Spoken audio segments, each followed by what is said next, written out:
Chapter 14. Now Job the son of Zeruiah perceived that the king's heart was toward Absalom. And Job sent to Tekoa, and fetched thence a wise woman, and said unto her, I pray thee, feign thyself to be a mourner, and put on now mourning apparel, and anoint not thyself with oil, but be as a woman that had a long time mourned for the dead. And come to the king, and speak on this manner unto him. So Job put the words in her mouth. And when the woman of Tekoa spake to the king, she fell on her face to the ground, and did obeisance, and said, Help, O king. And the king said unto her, What aileth thee? And she answered, I am indeed a widow woman, and mine husband is dead.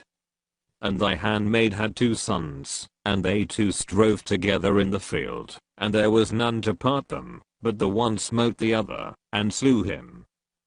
And, behold, the whole family is risen against thine handmaid, and they said, Deliver him that smote his brother, that we may kill him, for the life of his brother whom he slew, and we will destroy the heir also, and so they shall quench my coal which is left, and shall not leave to my husband neither name nor remainder upon the earth.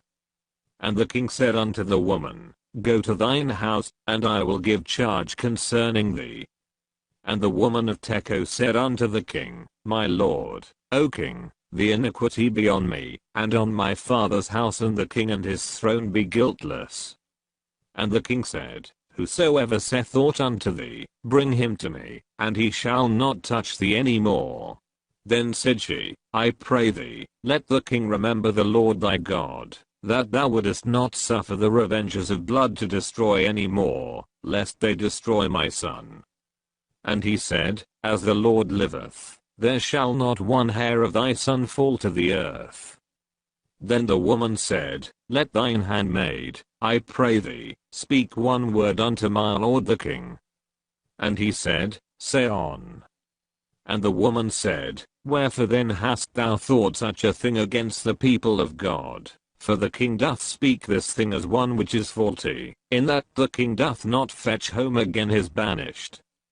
For we must needs die, and are as water spilt on the ground, which cannot be gathered up again. Neither doth God respect any person, yet doth he devise means, that his banished be not expelled from him. Now therefore that I am come to speak of this thing unto my lord the king, it is because the people have made me afraid. And thy handmaid said, I will now speak unto the king, it may be, that the king will perform the request of his handmaid.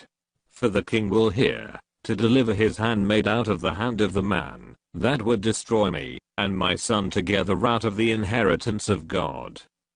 Then thine handmaid said, The word of my lord the king shall now be comfortable, for as an angel of God, so is my lord the king, to discern good and bad. Therefore the Lord thy God will be with thee.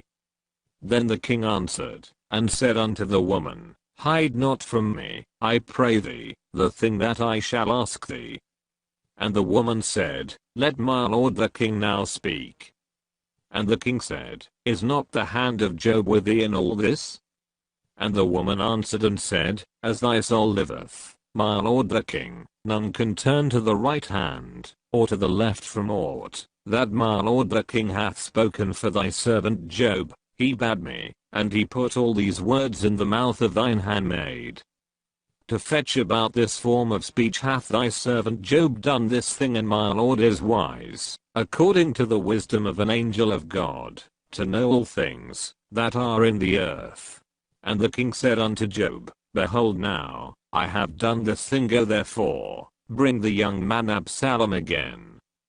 And Job fell to the ground on his face, and bowed himself, and thanked the king. And Job said, Today thy servant knoweth that I have found grace in thy sight, my lord, O king, in that the king hath fulfilled the request of his servant. So Job arose and went to Jeshurun, and brought Absalom to Jerusalem. And the king said, Let him turn to his own house, and let him not see my face. So Absalom returned to his own house, and saw not the king's face.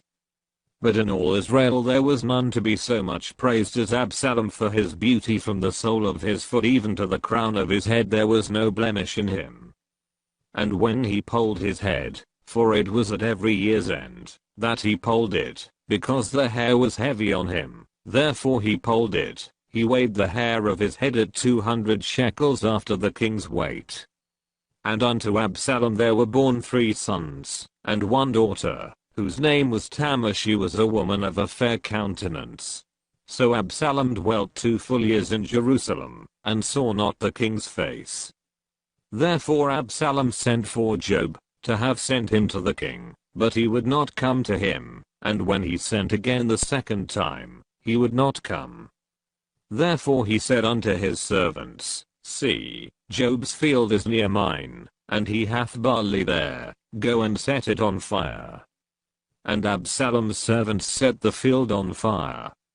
Then Joab arose, and came to Absalom unto his house, and said unto him, Wherefore have thy servants set my field on fire?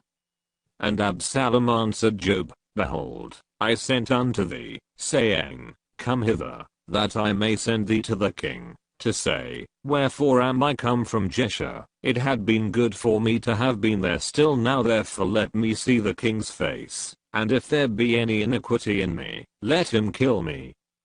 So Joab came to the king, and told him, and when he had called for Absalom, he came to the king, and bowed himself on his face to the ground before the king, and the king kissed Absalom.